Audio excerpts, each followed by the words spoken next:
सोलापूर मध्य railway विभागाने 2025 आणि 26 मध्ये 894 कोटी रुपयांचा महसूल मिळवत 6% वाढ नोंदवली. प्रवासी महसूल 407 कोटी 7% वाढ, तर मालवाहतूक महसूल 418 कोटी 6% वाढ झालाय. 1 कोटींहून अधिक प्रवाशांची वाहतूक झाली आहे. अमृत भारत योजनेत 12 स्थानकांचा विकास सुरू आहे. माल वाहतुकीत विभाग देशाच्या 5व्या क्रमांकावर पोहोचला असून आषाढी यात्रेत 0 दुखापत 0 जीवितहानीची नोंद झाली असल्याची माहिती विभागीय रेल्वे व्यवस्थापक डॉक्टर सुजित मिश्रा यांनी पत्रकार परिषदेत दिली. जो हमारा 25-26 का जो फाइनेंशियल ईयर क्लोज हुआ है, इस वित्तीय वर्ष में हमारे पास एक जो हमने अपने लिए चैलेंज लिया था कि हम अपने डिवीजन का ऑपरेटिंग रेशियो हम इम्प्रूव करें, तो ये इसमें हम लोगों को काफ़ी सफलता मिली है. जैसा आप जानते हैं, पहले डॉन मनमाड़ हमारे पास में था.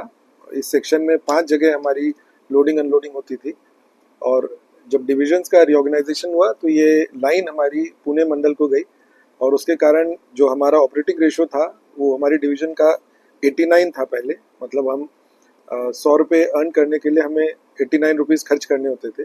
वो बढ़ के 126 हो गया था, जो हमारा 24-25 में था. तो इसलिए हम लोग 25-26 में चाह रहे थे कि हम इसको 108 तक लेके आएँ, 126 से 108 तक लेके आएँ. लेकिन सबके प्रयासों से और जो कुछ हमको अपॉर्चुनिटीज़ मिली, तो उसको हमने अभी घटा के हमारा 100 से नीचे आने की हमें उम्मीद है. हमारे अकाउंट्स अभी क्लोज होने हैं, और कुछ हमारे अकाउंटल में हमें कुछ और पैसे मिलने की हमें उम्मीद है. तो उससे हमें हमारा जो ऑपरेटिंग रेशियो है 100 से नीचे आ गया है. तो इसका मतलब ये हुआ कि जो हमारा मंडल है अभी वो नेट कंट्रीब्यूटर है. मतलब जितना हम कमा रहे हैं उससे हम कम खर्च कर रहे हैं. तो ये हमारा एक मेजर वर्क था, ऑब्जेक्टिव था. दूसरा, जब ये मंडल में दोहरीकरण हुआ, सेकेंड लाइन आई, तो सेकेंड लाइन हमारी आई हुए अभी बहुत ज़्यादा समय नहीं हुआ है, और उसके करस्पॉन्डिंग जो हमारा ट्रैफिक पिक होना स्टार्ट हुआ. जैसे हमारी कंट्री में दक्षिण मध्य रेलवे, साउथ सेंट्रल रेलवे है, एक मेजर अर्निंग रेलवे है, और इस रेलवे का एक मेजर जो कस्टमर बेस है वो मध्य रेल में है, और वो हमारी ही मंडल से उस कस्टमर बेस को एक्सेस कर सकते हैं. तो हम अपने मंडल में जो हम साउथ सेंट्रल का भी जो लोड कैरी करते हैं वो देश के दूसरी रेलवे की अर्निंग के लिए बहुत इंपॉर्टेंट पार्ट है. तो इस साल हम लोगों ने उसमें भी काफ़ी कैपेसिटी बढ़ाने का प्रयास किया है. तो एक तो जैसा जीएम साहब ने बताया कि हम लोगों ने इस साल 110 से हमारा सेक्शन अब 130 का हो गया है, तो हमारी गाड़ियाँ 130 पे चल रही हैं.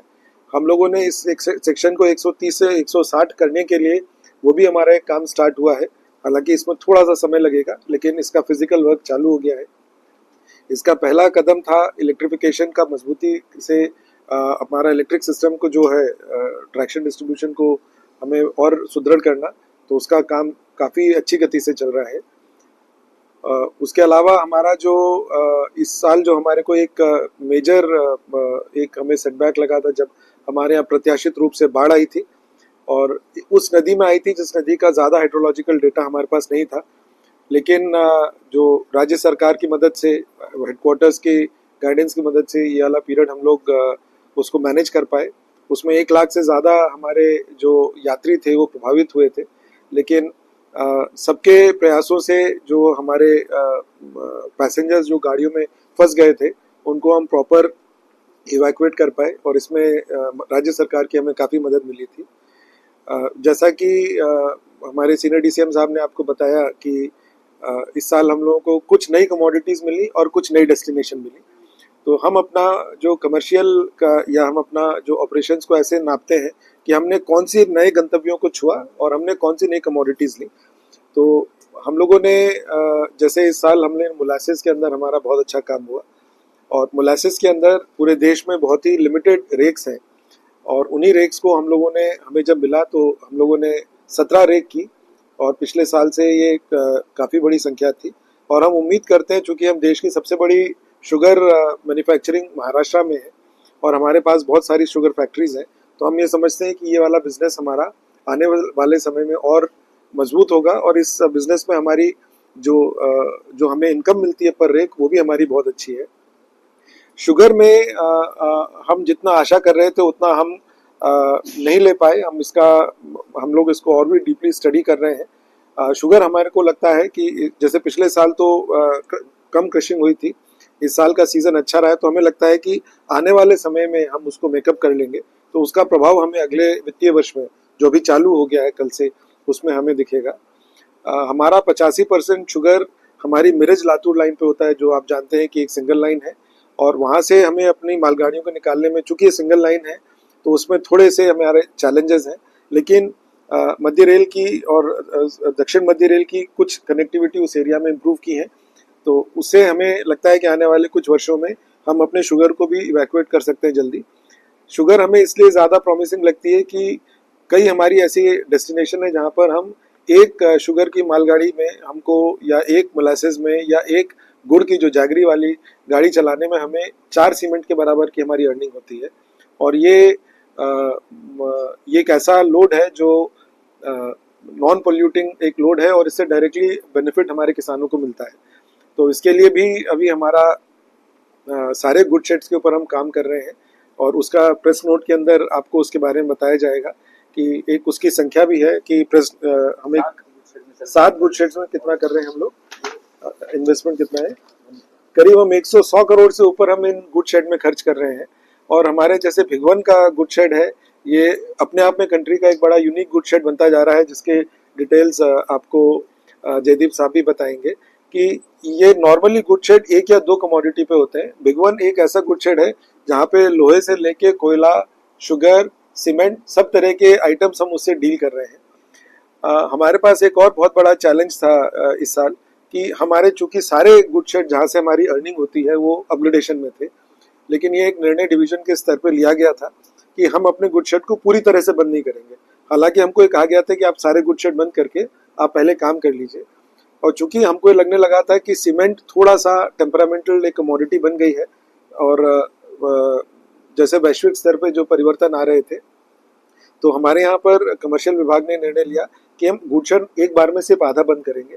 तो साल भर हमारी गुड शेड में हमारी लोडिंग होती रही, और उसका असर ये रहा, जैसा आज जीएम साहब ने बताया, कि अलग कई मंडलों में, और कई मंडल हमसे काफ़ी ज़्यादा लोडिंग करते हैं, उन्होंने बहुत अच्छा काम किया, लेकिन हमें इसमें इन निर्णयों का फ़ायदा ये मिला कि हमारा जो एक्चुअल लोडिंग है और हमारी एक्चुअल अर्निंग है वो पिछले साल से बढ़ी है, और इसका प्रभाव हमारे ऑपरेटिंग रेशियो में भी दिखा है। और जैसा कि जयदीप साहब ने बताया कि राष्ट्रीय स्तर पर जो इंक्रीमेंटल लोडिंग के अंदर शोलापुर मंडल अभी टॉप 5 में, अभी जब फिगर्स रिकंसाइल होंगी हो सकता है 1 या 2 पॉइंट हम ऊपर या नीचे जा सकते हैं। तो ये एक बहुत ही अच्छा रहा है। इसमें पंक्चुअलिटी वगैरह के फिगर्स आपने मांगे थे, ये जयदीप साहब उसको बताएंगे, लेकिन जैसा जीएम साहब ने बताया, इस समय हमारे यहाँ बहुत सारे काम चल रहे हैं। जैसे हमारी जब सितंबर में बाढ़ आई थी तो उसमें करीब 1 हफ्ता हमारी बहुत सारी गाड़ियाँ बहुत बुरी तरह से प्रभावित हुई थी। डॉन मनमाड लाइन का कुछ पार्ट का दोहरीकरण हुआ, बहुत सारी लाइनों पे नॉन इंटरलॉकिंग हुई, जिसके कारण इन कामों से हमारा ट्रैफिक थोड़ा सा बाधित होता, डाइवर्ट होता है। एक बड़ा काम हमने भैया चौक का किया था, जिसका एक सवाल भी किया गया था। इसमें करीब हमने 13 घंटे हमारी ये लाइन बंद थी, और उस 13 घंटे में हम लोगों ने 13 घंटे तो सिर्फ भैया चौक में काम किया था, लेकिन करीब 165 घंटे का काम हम लोगों ने बाकी मंडल में 700 लोगों को लगा के किया था, जो अपने आप में एक राष्ट्रीय एक पहचान वाला एक विषय था, जो इस मंडल ने अपने लिमिटेड साधनों से, हम मध्य रेल की सबसे छोटे मंडल हैं, हम लोगों ने करने का प्रयास किया। तो और जैसा आप देखेंगे कि NHAI बहुत अच्छा काम कर रहा है उसमें, और जैसे ही भैया चौक आप देखेंगे कि एक बेहतर ढंग से और चौड़ा होकर आएगा, तो हमारे शहर को भी उसका बहुत फ़ायदा मिलेगा। साथ ही राज्य सरकार की कुछ और भी कार्यक्रम है, कुछ और उनके प्रोग्राम्स हैं, जैसे एक फ्लाईओवर वगैरह हमारे शहर के बीच से जाएगा, जो हमारे एसेट्स को क्रॉस करेगा, उसके बारे में भी काम चल रहा है।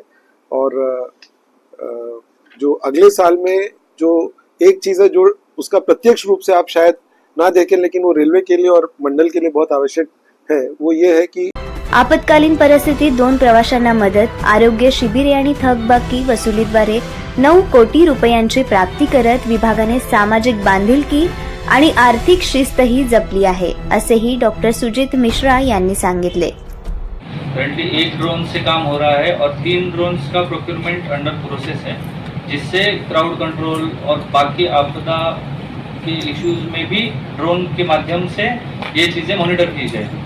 उसके लिए क्वालिफाइड स्टाफ और पूरा ट्रेनिंग आरपीएफ से किया जाता है। मतलब उनके यहाँ जितने भी थाने हैं उनमें वहाँ पे वैसे क्वालिफाइड लोग अंडर ट्रेनिंग है उनके पास। प्रेजेंटली एक ड्रोन है, में डिलीवर हो जाएंगे तो टोटल 4 ड्रोन होंगे। टोटल 45 स्टाफ और डिवीजन में ट्रेंड है जो ड्रोन को ऑपरेट कर सकता है। उससे हम ट्रैक की पेट्रोलिंग, ड्रोन से ट्रैक पेट्रोलिंग करना, क्राउड मैनेजमेंट करना, कोई भी जैसे कोई पर्टिकुलर इंसिडेंट होता है, जैसे भैया चौक जो ब्रिज था उसको डिमोलिश किया गया, उस टाइम पर पूरे स्पॉट की निगरानी रखना, वीडियोग्राफी करना ताकि कोई इंसिडेंट वगैरह नहीं हो और उस जो अचीवमेंट था उसको रिकॉर्ड किया गया। इस तरीके से रेलवे एरिया में पैसेंजर की सिक्योरिटी के लिए और रेलवे प्रॉपर्टी की सिक्योरिटी के लिए ड्रोन का इफेक्टिव यूज किया जा रहा है। पथराव की कितनी घटनाएं सामने आई? पथराव की पिछले साल में 35 केसेस हुए थे, लेकिन इस बार केसेस में कमी आई है। पिछली बार मार्च तक हमारे 10 केसेस हो गए थे, लेकिन अभी इस साल में और सिर्फ 4 केसेस हुए हैं, यानी 3 महीने का जो मैं बता रहा हूँ जनवरी से मार्च का, उसमें कमी आई है, यानी 1/3 हो गए हैं केसेस। कितने अरेस्ट हुए हैं उसके लिए कुछ पता? अभी जो केसेस हुए हैं इस साल के, उसमें एक भी एक्यूज अरेस्ट नहीं है। ये मेनली जो एरिया है सोलापुर के दोनों साइड का है, जहाँ पे ये मेन घटनाएं होती हैं, जहाँ पे थोड़ा सा घनी आबादी वाला क्षेत्र है और सीसीटीवी वगैरह हम वहाँ कोई भी एविडेंसेस नहीं होते। इस वजह से हमने 30 जो सोलर पावर्ड सीसीटीवी हमने और जगह जगह पे लगाए हैं, ताकि जो नेक्स्ट जब भी कभी और कोई क्राइम होगा तो हम उसको डिटेक्ट कर सकें। इसके अलावा हम 170 अदर नए और सीसीटीवी प्रोक्योर कर रहे हैं, जिससे पूरे डिवीजन को हम कवर करेंगे और कोई भी क्राइम वाला स्पॉट होगा, वल्नरेबल स्पॉट है, हम उसको अटेंड कर रहे हैं उससे। वंदे भारत में एक इंसिडेंट हुआ था, स्नेक मिला था वंदे भारत ट्रेन के अंदर। वंदे भारत ट्रेन में एक स्नेक मिला था, उसका कुछ बता सकते हैं? जो वंदे भारत का जो इशू था वो कल्याण स्टेशन में रखा गया था। जब उसका सीसीटीवी फुटेज चेक किया गया तो कल्याण स्टेशन से किसी एक पर्टिकुलर पर्सन ने और पैसेंजर्स को हार्म करने के उद्देश्य से और उसमें एक स्नेक ला के रखा, फिर वो चला गया था। तो हमने उसको आरपीएफ के द्वारा, आरपीएफ मुंबई डिवीजन द्वारा केस को डिटेक्ट किया गया है, उस पर्सन को अरेस्ट किया गया है और प्रोसिक्यूशन की कार्रवाई अभी प्रोसेस में है। मोटिव पैसेंजर को हार्म करना ही था। यस। मैंने फर्स्ट के बारे में